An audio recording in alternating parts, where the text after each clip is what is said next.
Good evening. This is Akashvani. I am Valsa Williams with the news at 9.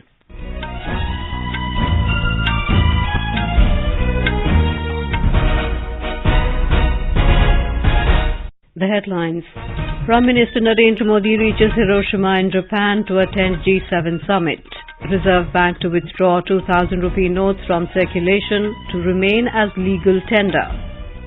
Senior Congress leader Siddaramaiah to take oaths tomorrow as Chief Minister of Karnataka for a second term.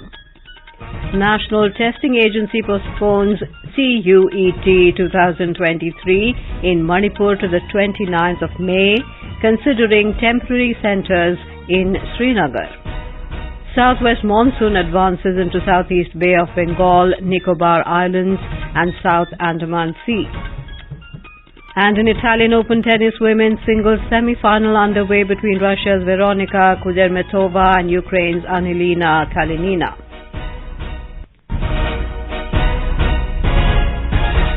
Prime Minister Narendra Modi reached Hiroshima in Japan this evening to attend the G7 summit at the invitation of Japanese Prime Minister Fumio Kishida. He embarked on a three-nation tour of Japan, Papua New Guinea and Australia in the morning. The G7 summit has chosen several key priorities for the current presidency. The broad terms of the G7 summit preferences include nuclear disarmament, economic resilience and security, regional issues, climate and energy, food and health, and development. India's participation at the summit in Hiroshima would be structured around three formal sessions. Two sessions would be held tomorrow and the third one will be held on the 21st of May. The first session relates to food, health, development and gender equality. The second session is on climate, energy and environment. The third session is titled Towards Peaceful, Stable and Prosperous World. On the sidelines of the G7 summit, Prime Minister Modi will hold bilateral discussions with several leaders of the G7. The Reserve Bank of India has decided to withdraw 2,000 rupee denomination banknotes from circulation. Citizens can either deposit these notes in their bank accounts or exchange them by the 30th of September this year. The RBI has clarified that 2,000 rupee notes will continue to be legal tender. Our Mumbai correspondent has filed this report. The Reserve Bank of India has announced its decision to withdraw the 2,000 denomination banknotes from circulation in pursuance of the clean note policy. The RBI has stated that people can deposit rupees 2,000 up to a limit of 20,000 into their bank accounts or exchange them into banknotes of other denominations at any bank branch or at 19 regional offices of RBI from 23 May to 30 September 2023. Pratana, Akashvani News, Mumbai. In Karnataka, Congress Legislative Party leader Siddaramaiah will take oath as Chief Minister for a second time and D.K. Shivakumar as Deputy Chief Minister along with team members of the Cabinet tomorrow. The swearing-in ceremony will be held at 12:30 p.m. tomorrow in Kantireva Stadium. More from our correspondent. Elaborate arrangements are being made at Kantireva Stadium for the swearing-in ceremony tomorrow. Former Congress President Sonia Gandhi and Rahul Gandhi and daughter Priyanka Gandhi are invited for the ceremony. Congress National President Mallikarjun Kharge has invited Tamil Nadu Chief Minister M.K. Stalin, West Bengal Chief Minister Mamata Banerjee, Bihar Chief Minister Nitish Kumar and National Conference Chief Farooq Abdullah. The CPIM leader Sitaram Yechury has also been invited. Chhattisgarh Chief Minister Bhupesh Baghel, Rajasthan Chief Minister Ashok Gehlot and Himachal Pradesh Chief Minister Sukhvinder Singh Sukhu are among the invitees. Sudhindra, Akashvani News, Bengaluru. India has achieved 47% growth in coal production in the last 9 years. The coal supply has also touched 877.74 million tons, recording 45.37% growth in the same period. Overall coal production has gone up to 893.08 million tons in financial year 2023, which is the highest in the history of the country. The Coal Ministry has signed agreements for a total of 23 coal mines having cumulative peak rated capacity of 33.224 million tons per annum during the financial year 2022-23. Indian Railways is running 6,369 trips of 380 special trains during summer season this year for the convenience of railway travellers. Railways is running 1,770 more trips this year as compared to total summer special trains run last year. The major destinations connected are Patna Sikandrabad, Delhi Patna, New Delhi Katra, Chandigarh Gorakhpur and Visakhapatnam Puri Howrah. The National Investigation Agency NIA arrested two wanted close associates of Canada-based listed terrorist Arsh Dhalla today when they arrived at the Indira Gandhi International Airport from Manila in the Philippines. The duo, identified as Amritpal Singh alias Ami and Amrik Singh, both hailing from Punjab, were nabbed in an early morning operation by the NIA. An NIA team was waiting at the airport for their flight to land. The accused had non-bailable arrest warrants issued against them by the NIA Delhi court in a case related to the unlawful and violent activities of banned organizations in India. They also have several criminal cases registered against them in Punjab. Justice Prashant Kumar Mishra and senior advocate K.V. Vishwanathan were sworn in as judges of the Supreme Court today. The oath of office was administered by Chief Justice of India D.Y. Chandrachud. With this, the working strength of the Supreme Court has reached its sanctioned judge strength of 34. It was working with 32 judges following the retirement of Justices Dinesh Maheshwari and M.R. Shah. The Supreme Court Collegium, headed by the Chief Justice, had recommended their names on the 16th of May, after which the government approved it and notified their appointments yesterday. UGC and National Testing Agency have released an important notice for CUET undergraduate 2023 candidates, especially in the state of Manipur, Jammu and Kashmir and Jharkhand.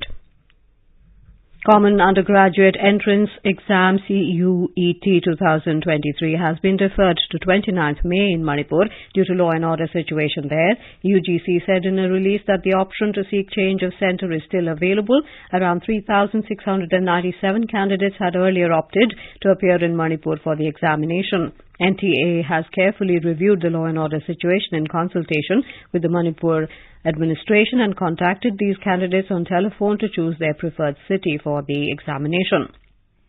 NTA is also considering temporary exam centre in Srinagar to accommodate candidates allotted centres outside Jammu and Kashmir.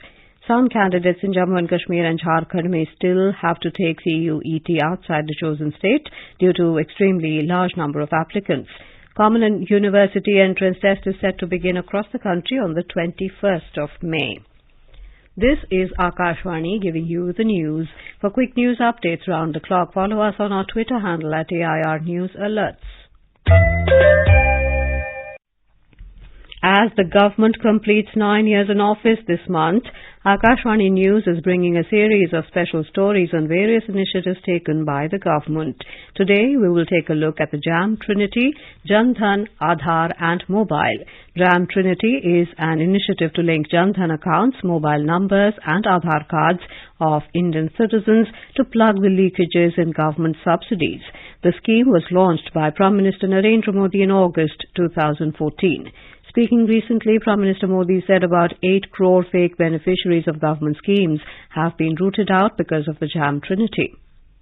आज जनधन, आधार, mobile की Trinity से हर लाभार्थी को उसका पूरा हक मिल रहा है। जो बेटी पैदा नहीं हुई वो विधवा हो जाती थी और विधवा पेंशन चलता था। डीबीटी से देश के करीब 2.25 लाख करोड़ रुपए गलत हाथों में जाने से बचे हैं।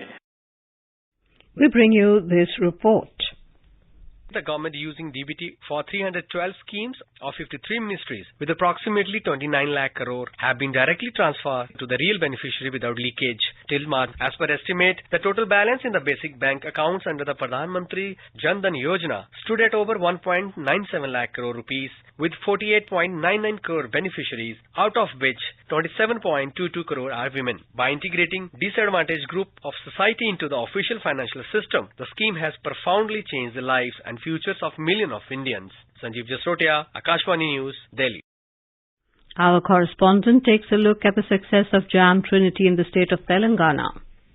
Crores of people of different walks of life in Telangana state are now enjoying the benefits of JAM Trinity and feeling that the ease of living has been improved. Now people are getting the benefits of 135 schemes, both central and state-sponsored programs of 20 departments directly into their bank accounts. Sajida from Khammam district in Telangana says the JAM Trinity provided her much ease and now she is able to transact any payment or receipt hassle-free. पूरा transactions online होने के लिए अपना काम इतना आसान हुआ कि मैं घर बैठे ही मेरा पैसा पूरा ले सकती हूँ और चीज कोई भी खरीदने के लिए मैं घर बैठे पूरा कर सकती हूँ, किधर भी जाने का जरूर नहीं सका. The state had transacted over 1,15,000 crore rupees since 2019 and 71.75 crore transactions through DBT. Lakshmi, Akashvani News, Hyderabad.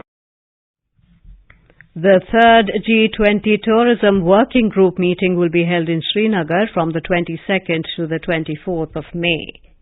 Briefing media in New Delhi this afternoon, Tourism Secretary Arvind Singh said the inaugural session will be addressed by G20 Sherpa Amitabh Kant. The third Tourism Working Group meeting will deliberate on the 5 key priorities of the Tourism Working Group. These are green tourism, digitalization, skills, tourism MSMEs, and destination management. The key priorities of G20 Tourism Track include greening of tourism sector, harnessing the power of digitization, empowering youth with skills, and nurturing tourism MSMEs and startups. The Finance Ministry today said that any payments by an individual using their international debit or credit cards up to 7 lakh rupees per financial year will be excluded from the Liberalized Remittance Scheme (LRS) limits and will not attract any tax collection at source TCS. Concerns have been raised about the applicability of tax collection at source to small transactions under the Liberalized Remittance Scheme from the 1st of July. To avoid any procedural ambiguity, it has also been decided that existing beneficial TCS treatment for education and health payments will also continue.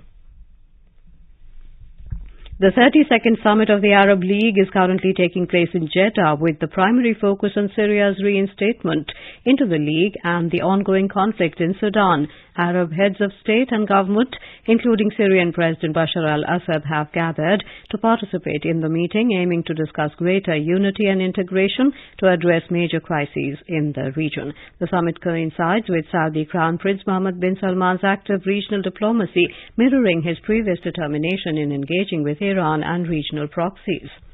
The UK has announced a ban on Russian diamonds alongside the military-industrial complex and metals in fresh round of sanctions ahead of the G7 meeting in Japan. In a statement, the UK government said the ban has also been announced on imports of Russian origin copper, aluminium and nickel. The UK is also preparing to target an additional 86 members of Russia's military-industrial complex and those engaged in vital industries including energy, metals and shipping. The southwest monsoon has advanced into some parts of Southeast Bay of Bengal, Nicobar Islands and South Andaman Sea today. The Met Department said conditions are favourable for further advance of the southwest monsoon into some more parts of South Bay of Bengal, Andaman Sea and Andaman and Nicobar Islands during the next 3 to 4 days. Light to moderate widespread rainfall with thunderstorm and lightning is very likely to continue over northeast India during the next 2 days. In Italian Open tennis, women's singles semi-final is underway between 11th seed Russia's Veronika Kudermetova and Ukraine's Anhelina Kalinina seeded 30th in Rome. Kalinina won the first set 7-5. Later tonight, reigning Wimbledon champion and 7th seed Elena Rybakina of Kazakhstan will take on former French Open winner Yelena Ostapenko of Latvia in the second semi-final. And now, before we end the bulletin, the headlines once again. Prime Minister Narendra Modi reaches Hiroshima in Japan to attend G7 summit. Reserve Bank to withdraw 2,000 rupee notes from circulation to remain as legal tender. Senior Congress leader Siddaramaiah to take oath tomorrow as Chief Minister of Karnataka for a second term. National Testing Agency postpones CUET 2023 in Manipur to the 29th of May, considering temporary centres in Srinagar. southwest monsoon advances into southeast Bay of Bengal, Nicobar Islands and South Andaman Sea. And in Italian Open tennis, women's singles semi-final underway between Russia's Veronika Kudermetova and Ukraine's Anilina Kalinina. That is all in the news at 9. Good night.